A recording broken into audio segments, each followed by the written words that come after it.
Hi, I'm Scott Slapin of the Slapin-Solomon Viola Duo, and I'm here today to talk to you about Schubert's Arpeggione Sonata, which is not for the viola, but it's one of the main pieces in the viola's repertoire. And before we get into the details of why I want to talk about the Schubert Arpeggione, I want to just let you in on a bias of mine.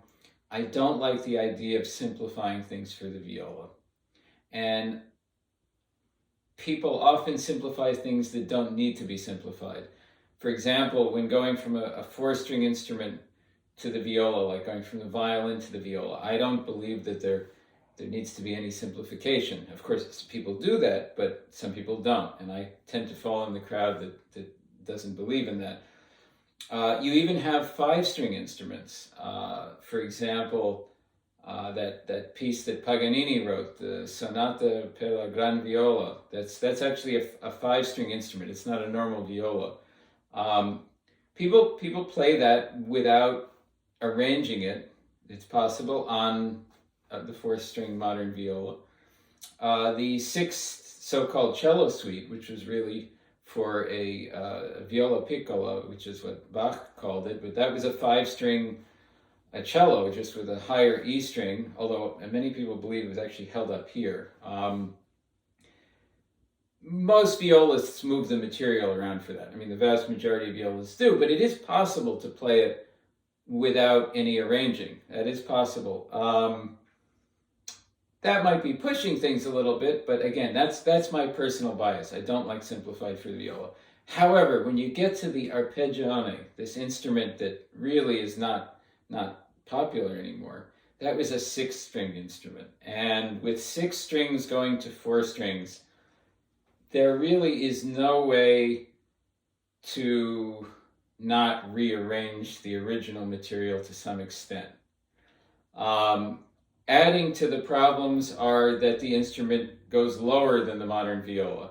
So you could say you're going to play the whole thing up an octave, and then again you're way up in this nosebleed territory for too long. It just doesn't sound great up there, and it also doesn't interact with the piano part in the same way as the original.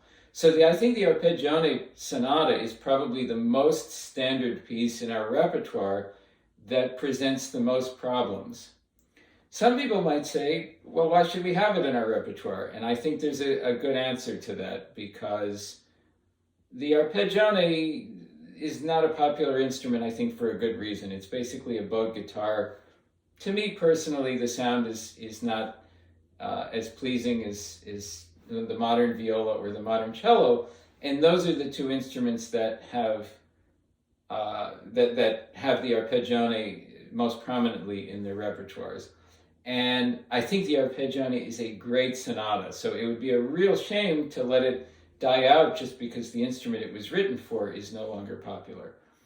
So with that in mind, I'm now going to talk a little bit about specific parts of the Arpeggione Sonata.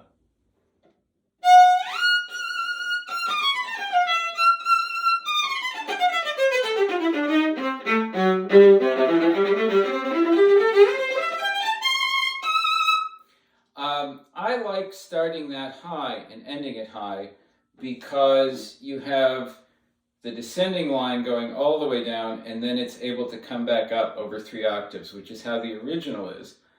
And most of the versions you'll see out there, there's sort of this bump in the middle. You know, two of the octaves, instead of it being in three different octaves, you'll have two in the same octave. Now, later, that thing I did at the end, later that comes back in a different key. And I think the solution there is to leave out the 2/16 notes. It goes by so quickly. To me, that's the least intrusive solution, and you still get those three octaves rather than having two. The two octaves, it's not a great solution to me from a musical standpoint. Along the same lines, there's a long descending passage and then an ascending passage right before the recap.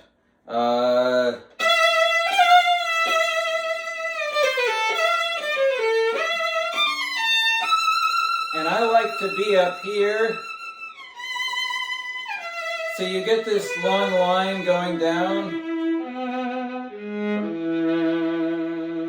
Again, most editions end up breaking up that line. And then it comes back up. This is a little trickier because if you keep it going back up, that's the full line. You're in the wrong octave now for the recap. So you don't want to do that, but you don't want to break up the line either. So I like adding octaves to the highest three notes, sort of is a way to bring you back to the lower octave while still getting the full.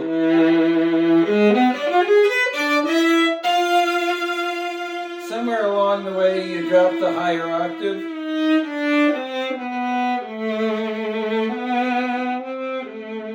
So that's a way to keep that full ascending line. You finish it off, and then the lower line continues to bring you back.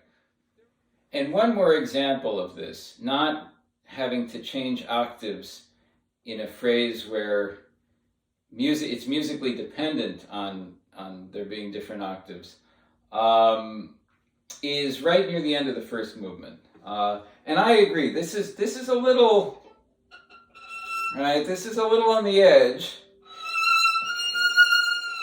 Not every viola is great up here, but it is only a couple of notes. And with the sound of the piano, I think it can help.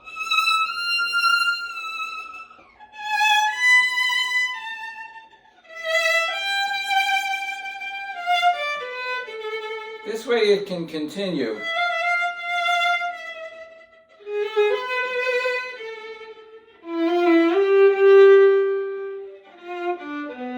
So you have this very long line.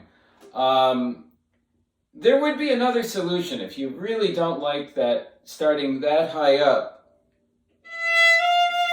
You could start in the lower octave.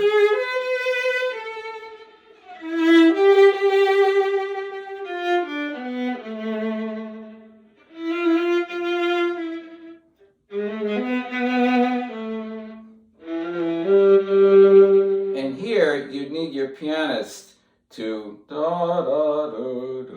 play those last four notes. That's another solution if you don't like starting in the highest octave.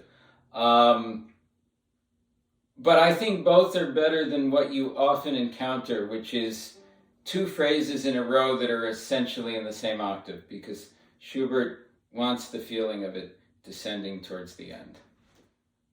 There is one more category, maybe slightly more controversial, but I don't think it should be if you look at it from a musical standpoint, from how it's written.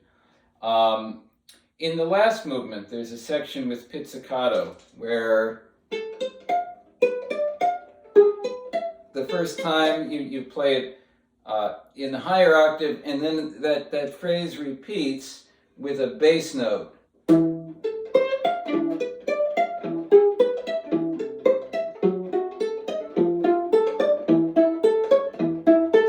Now here, the original has the bass note go up an octave and then go back down the octave. Which to me, there's no musical reason for doing that. So why did Schubert do that? He did it because the Arpeggione actually ran out of notes. This whole passage in the original is an octave lower, which, by the way, it's hard to tell that from, if you look at the piano part, Schubert wrote the entire part to sound an octave lower than it's printed. So just to put that in perspective. But Schubert ran out of notes. The lowest string on the Arpeggione is an E. So even though you've had these bass notes the entire time, here, obviously, he wanted to go down to a D, but he couldn't because there is no D on the Arpeggione in that octave. So to me, it makes no sense to not play the D, and I would recommend playing the D. But you will see a lot of editions that in this spot, attempt to be faithful to the original. And that to me doesn't make sense, because I think the only reason Schubert did that was, range constraints of the original instrument, which in this particular case, the viola does not have.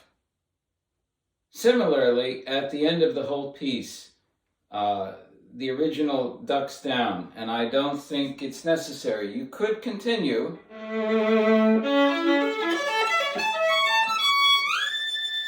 You could continue the entire way up. The original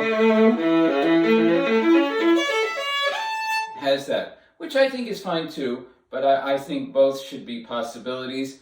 At the end of the first movement has a very similar thing. A lot of people, and they go up that way, or you could just go up.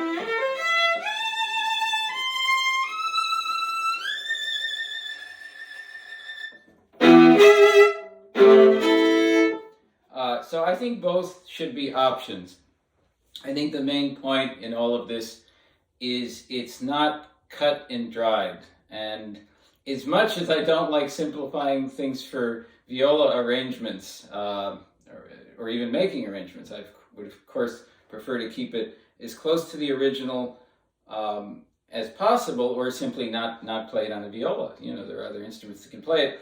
I think the Arpeggione is a really unique case of a great piece of music for an instrument that really doesn't exist anymore. And actually, the modern viola and cello are the best candidates to play the piece. And I hope this video presents you with some alternatives that, in my opinion, can keep it closer to the musical intention of Schubert, and yet still work on the modern viola. Tanya and I are currently working on putting together sort of an edition of everything I was just talking about, with many more ideas.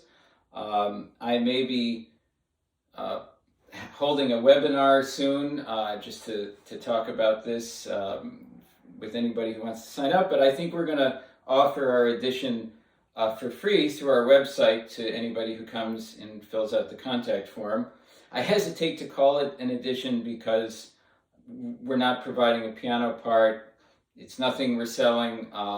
Mainly, I had the idea to do it just because there's so many alterations from the editions that are currently in print. I thought it would be easier for our students to have this.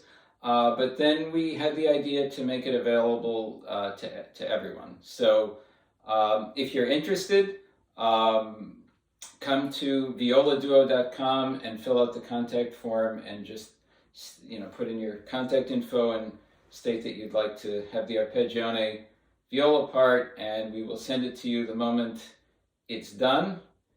And look around the rest of the site. We have a lot to offer. And if you would like to take lessons on the Arpeggione Sonata, or pretty much anything else in the viola repertoire, we've been teaching online for over 10 years. So come to violaduo.com and check everything out.